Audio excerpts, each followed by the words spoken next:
I should have seen it coming the first time Jasmine told me she needed to get away and breathe. Most husbands might have taken that as a red flag, but I didn't. I thought I was being a good man by trusting her, by giving her space. I didn't realize then that she wasn't asking for freedom. She was already taking it. When we first got married, Jasmine used to tell people I was her safe place. I was the calm in her storm, the steady hand on her back when life got too loud. And for years, I thought that was enough. We had a good house, stable jobs, and no shortage of plans for the future. But somewhere along the line, being her safe place turned into being her backup plan. I didn't belong to her world anymore. I was just convenient to have around. It started small. A weekend trip with girlfriends, nothing unusual. She'd leave on Friday and be back Sunday night, full of stories about shopping, wine tastings, spa visits. I believed her. Why wouldn't I? Jasmine was sharp-tongued but charming, the kind of woman who could talk her way through anything. When she said she needed these breaks to find herself, I just nodded and told her to have fun. But the trips kept happening. First once every few months, then every other month, then sometimes twice in one. Each time, she'd say the same thing. She loved me. She just needed time to reset. I tried to push back once, asked if maybe we could take one of these little getaways together. Jasmine's face turned to stone. "Caleb," she said, "you don't own me. I'm my own person. I'm not some doll you can keep on a shelf." I'd never suggested she was. But from that day on, questioning her plans became dangerous territory. She'd raise her voice, slam doors, accuse me of being controlling. I stopped asking who she was going with. I stopped asking anything at all. Still, things didn't add up. On her social media, there were always plenty of group shots, cocktails with girlfriends, beach selfies, the works. But when I looked closely, I noticed something odd. In photos from 3 different trips, there was the same man in the background. Not in the center, not obvious, but there. At a winery in Sonoma, a boat tour in Florida, a rooftop bar in Chicago. Same face, same easy smile. One night, I asked about him casually, pretending it was no big deal. Jasmine's reaction was like I'd thrown a grenade into the room. "So what if there's a guy in a picture?" she snapped. "You think I'm not allowed to have male friends?" Jesus, Caleb, even if it was a guy, what's it to you? I don't belong to you. That word again. Belong.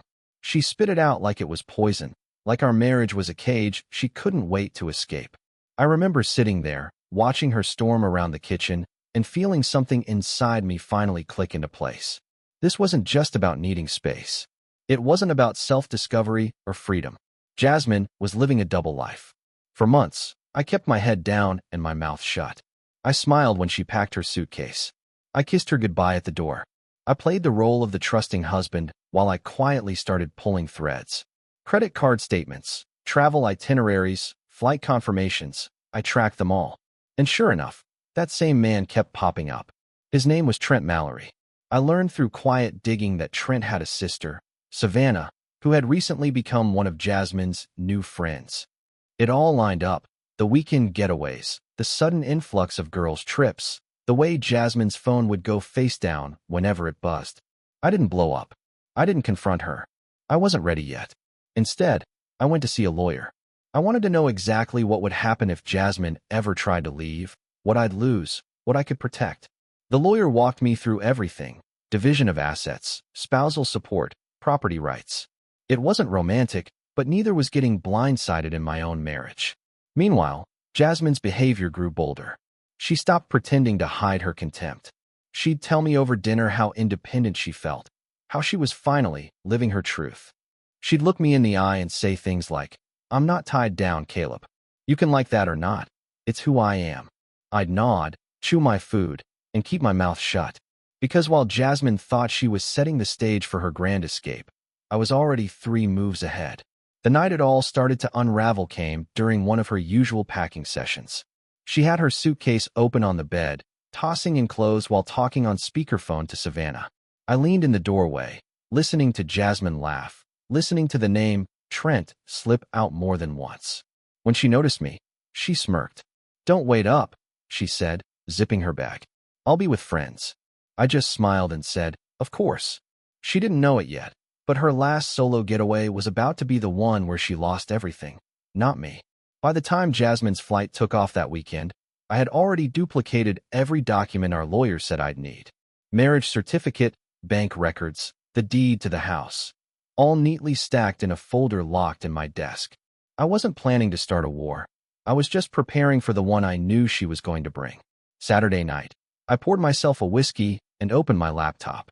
I'd installed monitoring software on the shared credit card weeks ago. I wasn't proud of it, but Jasmine had stopped playing fair a long time ago. The moment the plane landed, the charges started pinging. An upscale resort, a private car service, expensive dinners for two. There was no mention of Savannah or any girlfriends in the itinerary. But there was a note in the booking system. 2 guests, 1 room. I didn't need more than that to know the truth. I spent that weekend quietly sorting through her finances.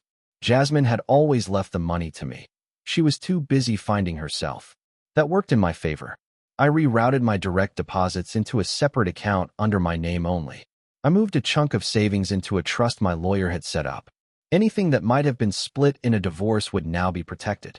Sunday night, I got a call from a friend in Chicago, someone who owed me a favor. They'd seen Jasmine at a rooftop bar with a man matching Trent Mallory's description. Same guy from the winery, same guy from the boat tour. They were close. Too close for a married woman on a girl's trip. I didn't get angry. I didn't drive to the airport and scream at her in arrivals. That wasn't the play. When Jasmine came home, I acted like nothing had happened. I helped her bring her suitcase in, asked if she'd had fun. She smiled that condescending smile she'd perfected lately and said it had been rejuvenating. That night, I lay awake next to her, thinking about how many chances I'd given this marriage. Thinking about every time I'd swallowed my pride just to keep the peace. That's when I decided I wasn't going to beg her to stay when she finally left. I was going to make sure that when she walked out, it would be on my terms. The weeks that followed were a masterclass in pretending.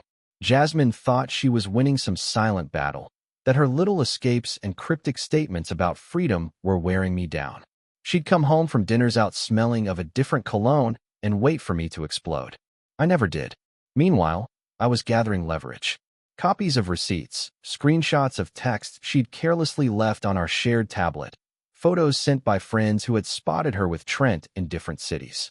I even had a signed statement from a hotel clerk confirming she'd checked in under her own name with a man not listed as her husband. The lawyer called it a preemptive strike. The divorce petition was ready, asset protection complete, and my exit strategy mapped out. All I had to do was wait for Jasmine to make her big announcement. It happened on a Thursday evening. Jasmine came home later than usual, threw her keys on the counter, and poured herself a glass of wine before saying a word to me. I was sitting at the kitchen table going through mail when she finally spoke. "I think we need to talk," she said. I looked up, calm as a lake in winter. "About what?" Her chin lifted, defiant. "About us. I'm done pretending this marriage works. I've met someone else, and I'm leaving you for him." There it was. The big reveal. I let a bead of silence hang between us, long enough for her to think I was shocked. Then I reached into my briefcase, pulled out a folder, and slid it across the table. Jasmine frowned, opening it. Inside were the divorce papers, already signed by me, along with a detailed agreement that protected every asset I cared about. "I know," I said quietly. "I've known for months. These have been ready. You don't have to leave me. Jasmine, I'm already leaving you." For the first time in a long time, she had no words. She just stood there, clutching those papers like they were a live wire, while I got up, rinsed my coffee cup, and walked out of the room. That night, she slept in the guest room. The next morning, she was gone before sunrise. I didn't chase her.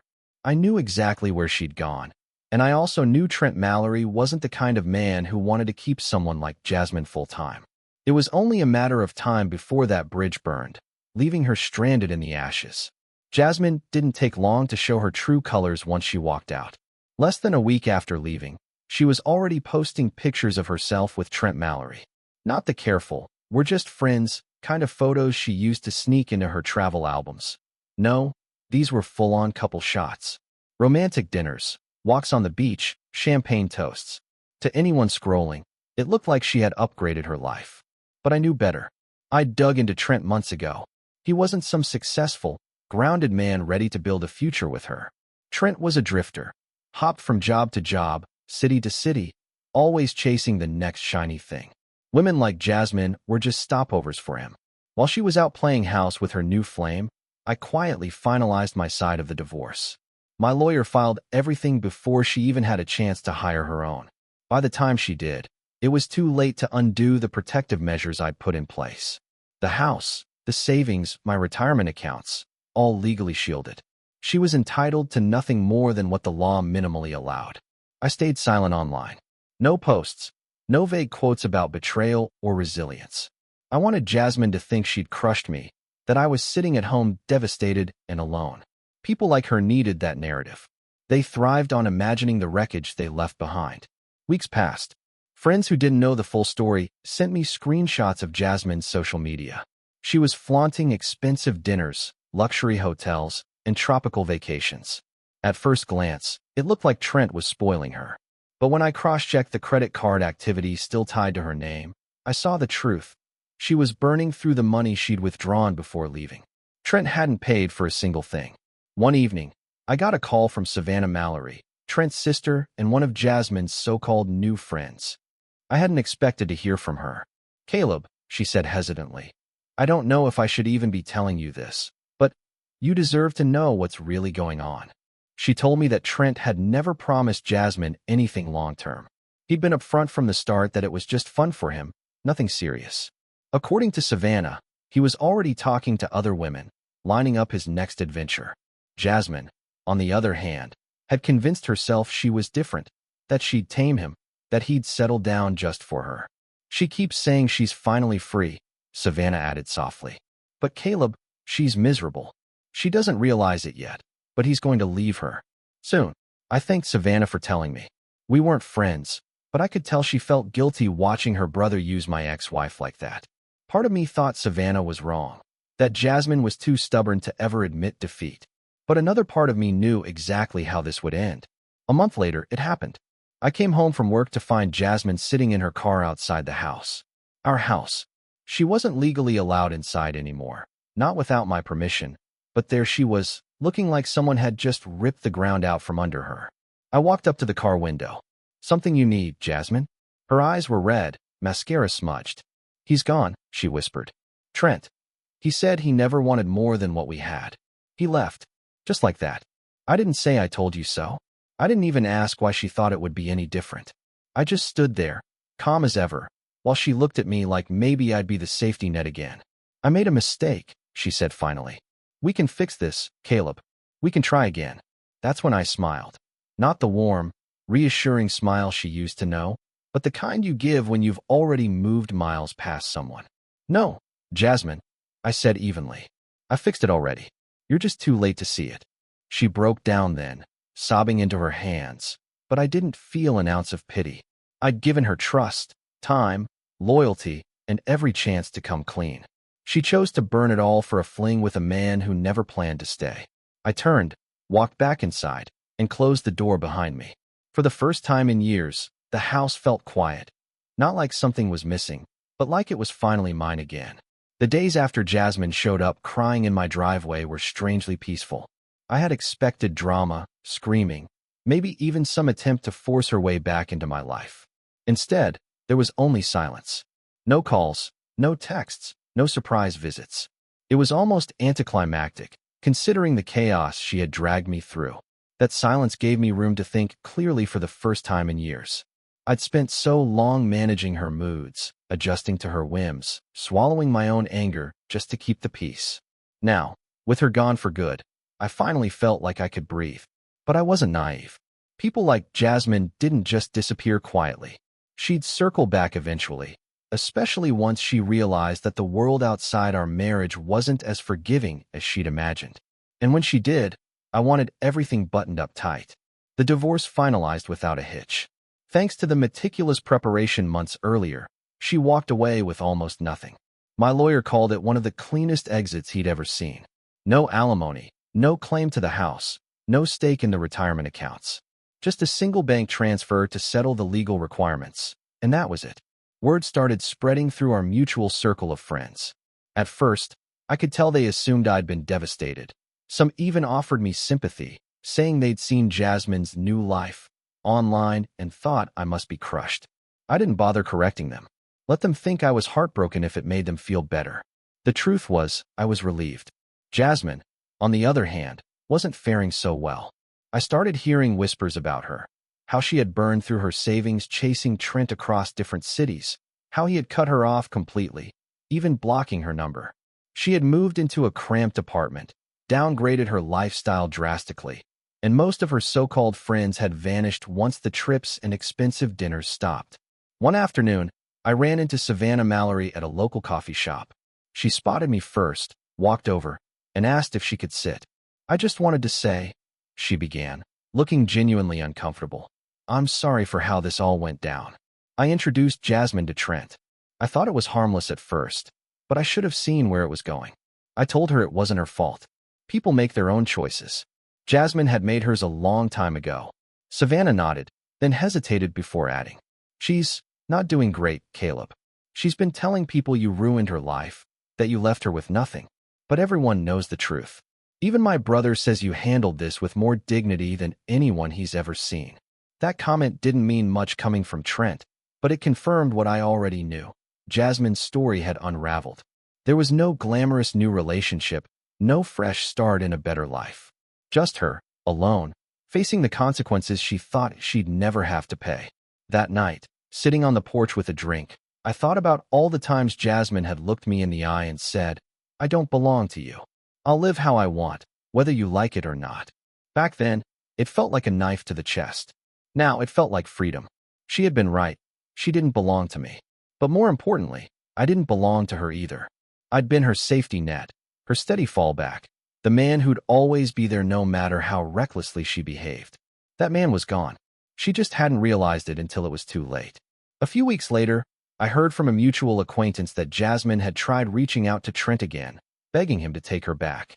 He'd laughed it off, told people he'd dodged a bullet. That was the final piece of closure I needed. One evening, while cleaning out the closet, I found a shoebox of old photos, vacations, anniversaries, moments that once felt like building blocks of a life together. I flipped through them slowly, then dropped the whole box into a donation bin. Not out of anger, but because I no longer needed proof of who we used to be. The man who let Jasmine treat him like a convenient option didn't exist anymore. A month after the divorce was finalized, Jasmine tried contacting me again. This time it wasn't from a position of defiance or arrogance. It was desperation. I was in the garage on a Saturday morning, tightening bolts on my old motorcycle, when my phone buzzed. A string of messages lit up the screen. Jasmine. Caleb, can we talk? Jasmine. I know I messed up. I need to see you. Jasmine. Please, just 5 minutes. It's important. For a long moment, I stared at the screen. A few months ago, those words would have sent me running. Back then, I would have told myself it was worth hearing her out, that maybe she realized what we had and wanted to fix it. But I wasn't that man anymore. Instead of replying, I set the phone down and went back to my motorcycle. Half an hour later, another message came through. Jasmine, I don't have anyone else. Trent's gone. Everyone's gone. I just want to talk to someone who used to care about me. There it was, the truth I'd been waiting to see in writing. She hadn't come back out of love or regret. She came back because Trent never wanted her, her friends had vanished, and I was the last person who had ever truly cared. I walked into the house, opened the drawer where the divorce paperwork was stored, and took a photo of the final decree. Then I sent it to her with a single message. Me, this is all that's left of us. I've moved on. You should too. For hours, no response. Then finally, Jasmine, you think you've won, Caleb? You think leaving me with nothing makes you the better person? I didn't bother replying. Because she was wrong about one thing, I hadn't won. This wasn't a game. It was survival. I'd stopped fighting for a marriage that had died long before I admitted it to myself. I'd stopped being the man who let her dictate my worth. That afternoon, Savannah Mallory called. We'd developed a strange, almost reluctant friendship since the divorce. She told me Jasmine had shown up at her apartment, ranting about how unfairly I'd treated her. Savannah had finally lost patience and told her the truth. You treated Caleb like a spare tire, Savannah had said. He deserved better than being your backup plan. Trent never wanted you, and you burned the only bridge that mattered. Apparently, Jasmine stormed out in tears after hearing that. I wish I could say that gave me some kind of vindication, but it didn't. What it gave me was clarity. Jasmine wasn't just alone because Trent left her. She was alone because she had pushed away everyone who ever cared, convinced she could always fall back into their open arms. But this time, every arm had closed. A few days later, I ran into an old friend at the grocery store. He asked how I was holding up, clearly expecting some grim answer. I told him the truth. "I'm good," I said. "Better than I've been in years." And it was true. My home was peaceful. My finances were safe. My nights weren't spent wondering which city my wife was in or which man she was lying next to. I'd stopped looking over my shoulder and started looking forward. That weekend, I donated the last of Jasmine's clothes she'd left behind. Watching those bags leave the house felt like sealing the final door on the past. For the first time in a long time, I didn't feel like I was reacting to Jasmine's choices. I wasn't cleaning up her messes or waiting for her next move. I was making my own, and they had nothing to do with her anymore. I didn't know where Jasmine went after Savannah turned her away. Maybe another friend's couch, maybe another failed fling. But one thing was certain. Wherever she ended up, she'd have to face the truth she'd spent years avoiding. She'd told me once, screaming across the kitchen, that she'd live her life however she wanted, whether I liked it or not. Now she finally got her wish. She was living exactly how she wanted. Alone. It's strange how quickly life can shift once you cut out the chaos. For years, my days had revolved around managing Jasmine, wondering where she was, bracing for her next "I need space" trip, trying to anticipate the storms before they hit. After the divorce, it was like stepping out into fresh air after years in a smoke-filled room. I kept waiting for the regret to come. Surely after more than a decade of marriage, there would be nights when I'd miss her, mornings when the silence in the kitchen would feel too heavy. But that never happened. What I felt instead was relief. The house stayed exactly how I left it. No sudden arguments over nothing, no slammed doors, no suitcases packed in a rush for another mysterious weekend away. My evenings were quiet, predictable, even peaceful. I started riding my motorcycle more, taking long routes out of town with no one calling to ask when I'd be home. Friends told me they'd seen Jasmine around, once at a dingy bar on the edge of the city, another time walking out of a landlord's office. Each sighting carried the same detail. She looked lost. Not glamorous, not triumphant, not like a woman who had upgraded her life. Just lost. Savannah stopped by one afternoon to drop off some papers Jasmine had left behind when she first ran off with Trent. We sat on the porch, sipping iced tea. "She's still blaming you," Savannah said finally. "Tells everyone you set her up, that you ruined her life." I chuckled softly. "Did she mention leaving me for your brother?" Savannah gave me a tired smile. "Everyone knows. She can spin it however she wants, but people saw what happened. Trent used her. You walked away clean. That's on her, not you." I nodded, but didn't feel the need to argue my side. I didn't care what stories Jasmine told. The people who mattered already knew the truth, and the ones who didn't, they weren't part of my life anymore. One evening, I took a box of old photographs and sat on the back deck watching the sun set. These weren't the happy vacation pictures I'd thrown out earlier. These were deeper memories. Our wedding, early days of fixing up the house, road trips where she used to rest her head on my shoulder. I stared at each one, trying to figure out where it all went wrong. And then I realized something. It hadn't gone wrong suddenly. It had been wrong for a long time. Jasmine never respected me. She loved having me as her fallback, her safe harbor, her steady backup plan. But she never saw me as her equal partner, never treated me like a man she truly wanted to share a life with. The night she screamed that she didn't belong to me was the night she unknowingly set me free.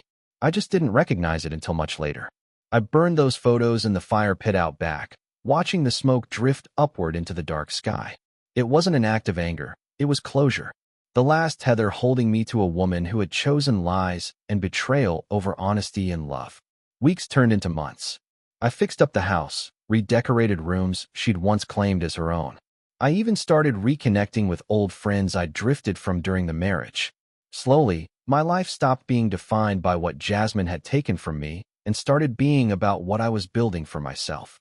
One Saturday morning, Savannah called again. She moved out of state, Savannah said. Packed what little she had left and left town. "My mom heard she's chasing another guy. Thought you'd want to know." I thanked her but felt nothing. No vindication, no sadness, just calm acceptance. Jasmine's path was her own now, and it had nothing to do with me. That night, sitting on the porch with a cold drink in hand, I thought back to everything that had happened. All the secrets, the trips, the gaslighting, the betrayal. I remembered the man I used to be. The one who doubted himself every time Jasmine twisted the truth. The one who let her walk all over him for the sake of keeping the marriage alive. That man was gone. I had signed the divorce papers before she ever confessed. I had protected myself before she could destroy me. I had walked away not because I wanted to hurt her, but because I refused to let her take one more piece of me. And now, while she was chasing another illusion in another city, I was free. Truly, finally free.